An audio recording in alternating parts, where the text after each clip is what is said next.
Start. हाँ तो दोस्तों नमस्कार। स्टडी पॉइंट में आपका फिर से स्वागत है। आज का अपना टॉपिक है उपसंयोजक यौगिक। तो दोस्तों ये उपसंयोजक यौगिक है अपने 12th क्लास में जो केमिस्ट्री है उसमें 9th का चैप्टर है उपसंयोजक यौगिक। इसके बारे में अपन कुछ पढ़ेंगे, देखना। तो देखो दोस्तों उपसंयोजक यौगिक क्या होता है। दोस्तों जो उपसंयोजक यौगिक होता है, जो उपसंयोजक यौगिक होता है ये होता है क्या, इसमें एक क्या होता है भाई, इसमें उपसंयोजक बंध पाया जाता है। क्या पाया जाता है? उपसंयोजक बंध।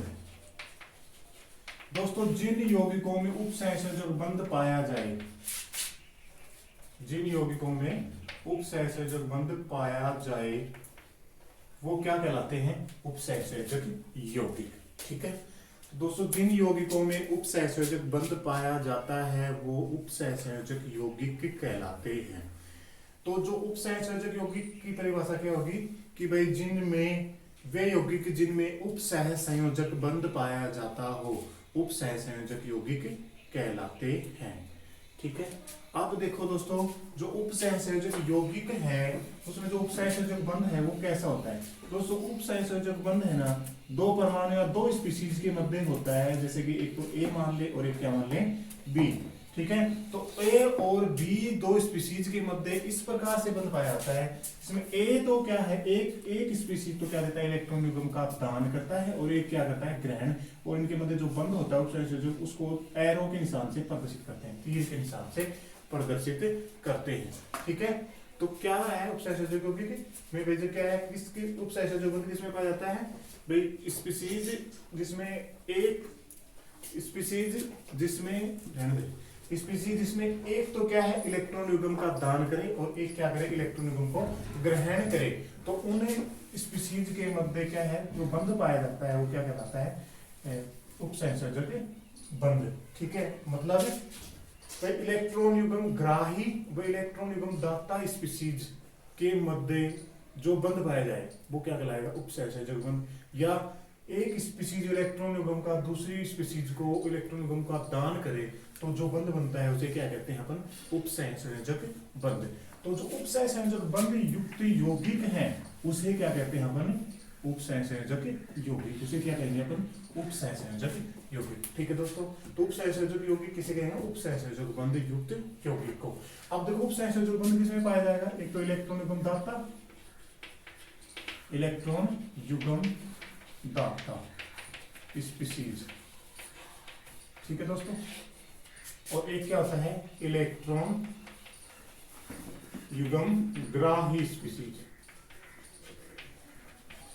ठीक है दोस्तों, तो क्या कहेंगे, इलेक्ट्रॉन युग्म दाता स्पीशीज व इलेक्ट्रॉन युग्म ग्राही स्पीशीज के मध्य उपसंयोजक बंध से बना यौगिक ही क्या कहलाता है अपना, उपसंयोजक यौगिक। तो ये हो गया अपना उपसंयोजक यौगिक की परिभाषा। इलेक्ट्रॉन युग्म दाता स्पीशीज और इलेक्ट्रॉन युग्म ग्राही स्पीशीज के मध्य उपसंयोजक बंध से बना यौगिक। तो दोस्तों जो उपसंयोजक यौगिक है उसमें इलेक्ट्रॉन युग्म दाता स्पीशीज है उसको तो बोलते हैं लिगेंड। क्या बोलते हैं, लिगेंड। ठीक है दोस्तों, इसको बोलते हैं लिगेंड। और जो इलेक्ट्रॉन युग्म ग्राही स्पीशीज है उसको बोलते हैं केंद्रीय धातु परमाणु, केंद्रीय धातु परमाणु या आयन। तो दोस्तों जो इलेक्ट्रॉन युग्म ग्राही स्पीशीज होती है उसको बोलते हैं केंद्रीय धातु परमाणु या आयन, और इलेक्ट्रॉन युग्म दाता स्पीशीज को बोलते हैं लिगेंड। तो इसको L से और इसको किससे लिखते हैं, M से। तो इलेक्ट्रॉन युग्म दाता स्पीशीज और इलेक्ट्रॉन युग्म ग्राही मतलब केंद्रीय धातु परमाणु ओब्लिक आयन, आवाज नहीं, केंद्रीय धातु परमाणु या आयन तथा लिगेंड के मध्य उपसंयोजक बंध से बना यौगिक। ये केंद्रीय धातु परमाणु हो गया और ये क्या हो गया, लिगेंड। इनके मध्य जो उपसंयोजक बंध से जो यौगिक बनता है उसे ही अपन क्या कहते हैं, उपसंयोजक यौगिक। तो दोस्तों ये हो गई क्या उपसंयोजक यौगिक की परिभाषा क्या है, उपसंयोजक यौगिक उपसंयोजक बंध से बने यौगिक। ठीक है, वे यौगिक जिनमें उपसंयोजक बंध पाया जाए उपसंयोजक यौगिक कहलाते हैं। या दूसरा इलेक्ट्रॉन युग्म दाता स्पीशीज इलेक्ट्रॉन युग्म ग्राही स्पीशीज के मध्य उपसंयोजक बंध से बने यौगिक। या लिगेंड जो इलेक्ट्रॉन युग्म ग्राही स्पीसीज होती है केंद्रीय धातु आयन, और इलेक्ट्रॉन युग्म दाता स्पीसीज हो लिगेंड। ठीक है, तो केंद्रीय धातु आयन या परमाणु तथा लिगेंड के मध्य उपसंयोजक बंध से बना यौगिक ही क्या कहलाता है अपना उपसंयोजक यौगिक। दोस्तों जो ये क्या है, जो उपसंयोजक यौगिक होता है उसमें जो लिगेंड है, लिगेंड के इलेक्ट्रॉन युग्म का क्या करती है, दान करती है। तो इसको लुईस के अनुसार क्या कह सकते हैं अपन, लुईस क्षार। क्या कहेंगे, लुईस क्षार। ठीक है दोस्तों, इसको कहेंगे अपन लुईस क्षार।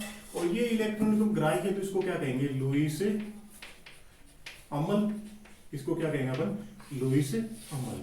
ठीक है दोस्तों, तो ये लुईस क्षार और लुईस अम्ल के मध्य भी उपसंयोजक बंध बनता है। तो देखो दोस्तों, इसमें क्या होता है, लुईस अम्ल और लुईस क्षार अगर आपस में क्रिया करेंगे तो क्या बनेगा, साल्ट बनेगा। क्या बनेगा, साल्ट या लवण। इसको क्या बोलते हैं, साल्ट। तो उपसंयोजक यौगिक भी एक प्रकार का क्या है, साल्ट है। क्यों, क्योंकि इसमें भाई लुईस अम्ल और लुईस क्षार दोनों पाए जाते हैं। लुईस अम्ल और लुईस क्षार की क्रिया। ठीक है, तो जो उपसंयोजक यौगिक है इसको एक क्या बोलते हैं, अकार्बनिक लवण भी कहते हैं। क्या बोलते हैं, अकार्बनिक लवण। ठीक है दोस्तों, उपसंयोजक यौगिक को बोलते हैं अपन अकार्बनिक लवण। क्यों, क्योंकि इसके अंदर लुईस अम्ल और लुईस क्षार दोनों पाए जाते हैं। लुईस क्षार क्या होता है, इलेक्ट्रॉन युग्म ग्राही स्पीसीज, क्या केंद्रीय धातु आयन या परमाणु। और लुईस इलेक्ट्रॉन युग्म दाता स्पीसीज क्या है, लिगेंड, जो कि किसकी तरह है, लुईस क्षार। तो इसको क्या कहते हैं, अकार्बनिक लवण भी कहते हैं। देखो सुनो फिर से, उपसंयोजक यौगिक वे यौगिक जिनमें उपसंयोजक बंध पाया जाता है उपसंयोजक यौगिक कहलाते हैं। ये अकार्बनिक प्रकृति के होते हैं। ठीक है दोस्तों, आप इसको या ऐसे भी लिख सकते हैं कि इलेक्ट्रॉन युग्म ग्राही, इलेक्ट्रॉन युग्म दाता स्पीसीज और इलेक्ट्रॉन युग्म ग्राही स्पीसीज के मध्य उपसंयोजक बंध से बना यौगिक। या इलेक्ट्रॉन युग्म ग्राही स्पीसीज क्या है, लिगेंड, सॉरी इलेक्ट्रॉन युग्म दाता स्पीसीज क्या है, लिगेंड, और इलेक्ट्रॉन युग्म ग्राही स्पीसीज क्या है, केंद्रीय धातु परमाणु या आयन। तो केंद्रीय धातु आयन या परमाणु तथा लिगेंड के मध्य उपसंयोजक बंध से बने यौगिक को ही उपसंयोजक यौगिक कहते हैं। तो जो लिगेंड है लुईस क्षार की तरह व्यवहार करती है, और जो अपना केंद्रीय धातु आयन या परमाणु के है लुईस अम्ल की तरह, तो ये क्या होते हैं कि अकार्बनिक लवण। तो दोस्तों जो अकार्बनिक लवण है ये होते हैं अपने 3 प्रकार के। तो अपन अगली बार अगला क्या करेंगे, अकार्बनिक लवणों के प्रकार। ठीक है दोस्तों, अगला देखते हैं अपन अकार्बनिक लवणों के प्रकार। तो देखो दोस्तों, अकार्बनिक लवण या अकार्बनिक यौगिक, अकार्बनिक लवण ऑब्लिक यौगिक, ये होते हैं दोस्तों 3 प्रकार। एक तो साधारण लवण, सिंपल साल्ट, साधारण लवण, साधारण लवण जिसको अपन बोलते हैं सिंपल साल्ट। ठीक है दोस्तों, साधारण लवण। एक होता है द्विक लवण, द्विक लवण जिसको अपन बोलते हैं डबल साल्ट। ठीक है दोस्तों, और एक होता है अपना क्या, उपसंयोजक यौगिक या संकुल यौगिक, उपसंयोजक यौगिक। ठीक है, ठीक है दोस्तों, कोऑर्डिनेशन कंपाउंड।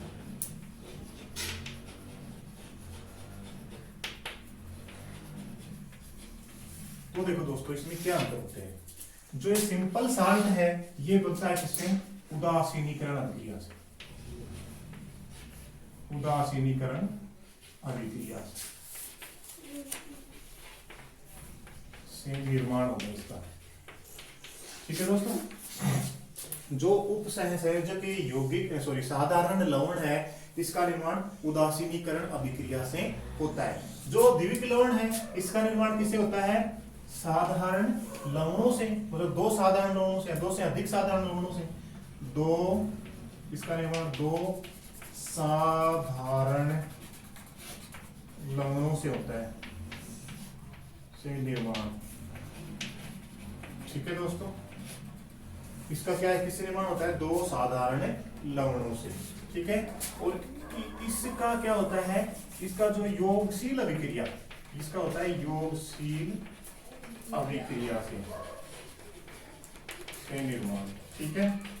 हाँ, इसका भी जो दो साधारण लवणों से निर्माण होता है, उस जो अभिक्रिया बनती है उसको बोलते हैं योगशील अभिक्रिया ही, योगशील अभिक्रिया से, ठीक है दोस्तों।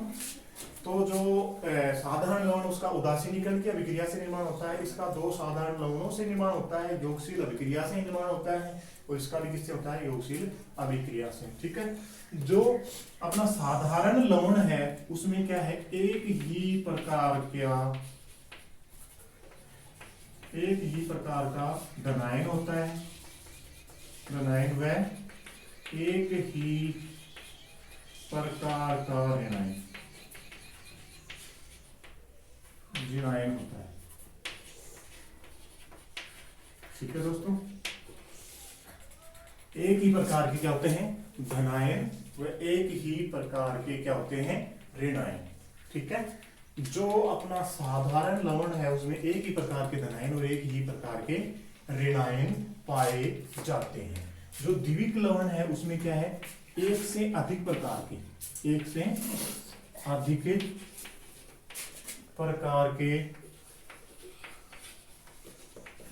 धनायन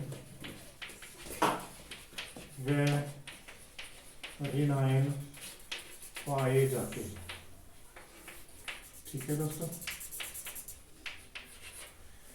जो द्विविक लवण है उसमें एक से अधिक प्रकार के धनायन व ऋणायन पाए जाते हैं, ठीक है। इसमें एक ही प्रकार का धनायन और एक ही प्रकार का ऋणायन पाया जाएगा, या क्या होगा, ये उदासीन, तो ये या तो क्या होगा, ये उदासीन,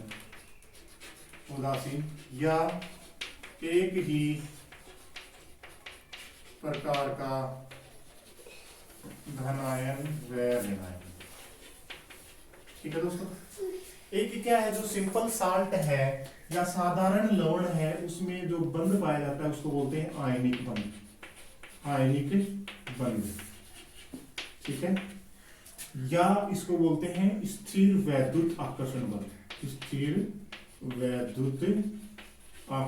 बल, इलेक्ट्रोस्टैटिक फोर्स, ठीक है। जो साधारण लवण है उसमें आयनिक बंध पाया जाता है या स्थिर विद्युत आकर्षण बल पाया जाता है। ये जो द्विविक लवण है इसमें भी क्या होता है, सेम यही क्या, आयनिक बंध उपस्थित, ठीक है। जो ये अपना उपसहसंयोजक बंध है वो यौगिक है, इसमें कौन सा पाया जाता है, उपसहसंयोजक बंध,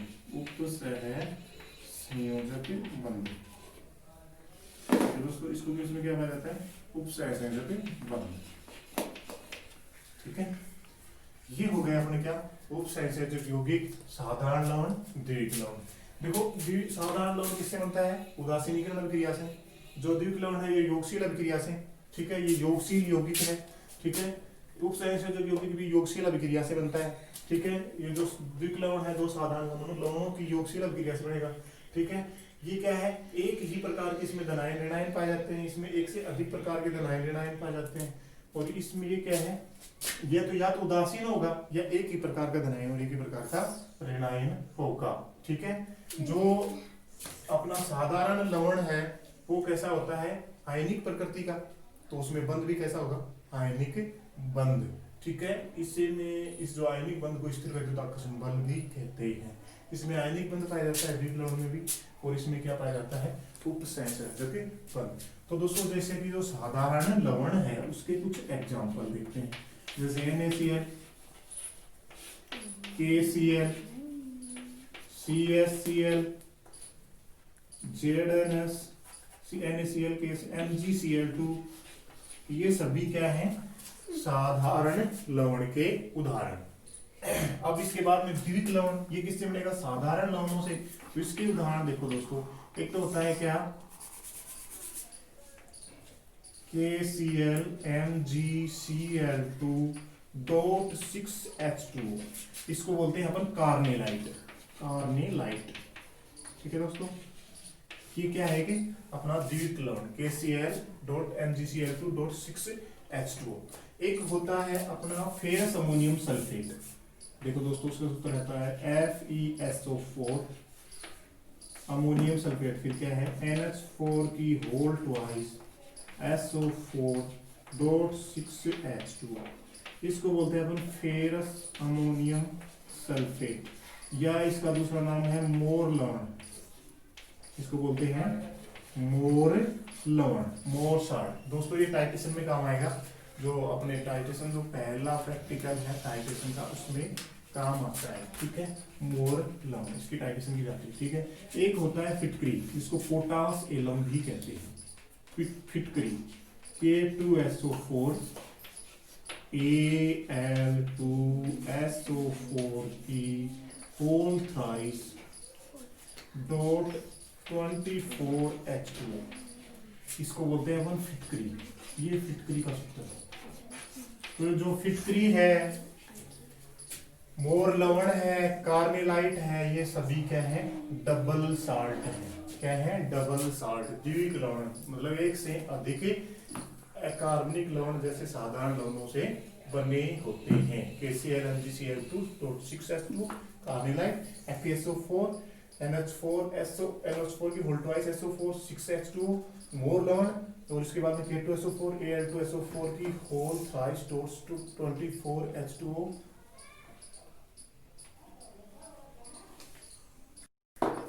हाँ, तो फिर दूसरा क्या है K2SO4 Al2SO4 की होल थ्राइस 24H2O फिटकरी।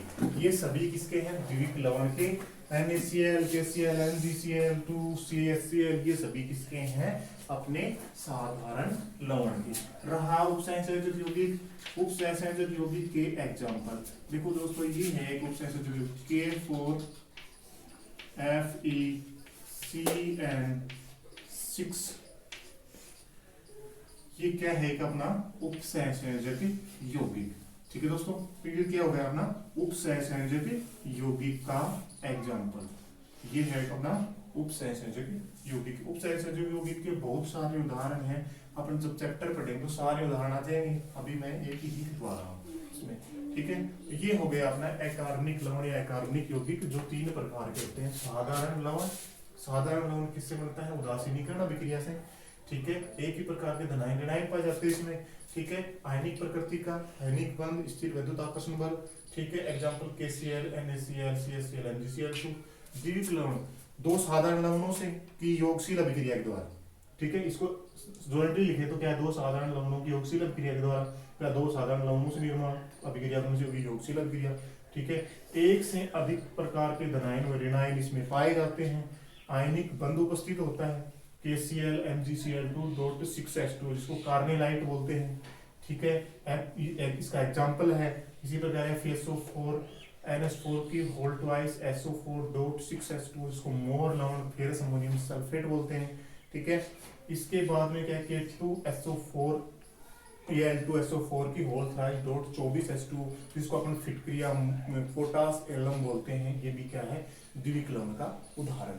इसी प्रकार ये अपना क्या है उपसंयोजक यौगिक, ये क्या है योगशील अभिक्रिया से बनता है, मतलब ये योगशील यौगिक है, ठीक है। और ये क्या है उदासीन होता है, या अगर मतलब इसमें क्या है अगर उदासीन ना हो तो एक प्रकार का धनायन और एक प्रकार के धनायन, जैसे देखो इसमें जो बंध पाया जाता है वो क्या होता है उपसंयोजक बंध। देखो ये K4 FeCN6, इसमें क्या है जैसे कि 4K प्लस ये धनायन होगा, और ये क्या अगर ये ब्रेक डाउन होगा तो क्या CN6 माइनस ये 4, ये क्या होगा ऋणायन। तो एक ही प्रकार के धनायन और एक ही प्रकार का क्या होगा इसमें ऋणायन पाए जाते हैं, ठीक है। तो ये हो गया अपना क्या अकार्बनिक लवण या अकार्बनिक यौगिक। बंद कर दे।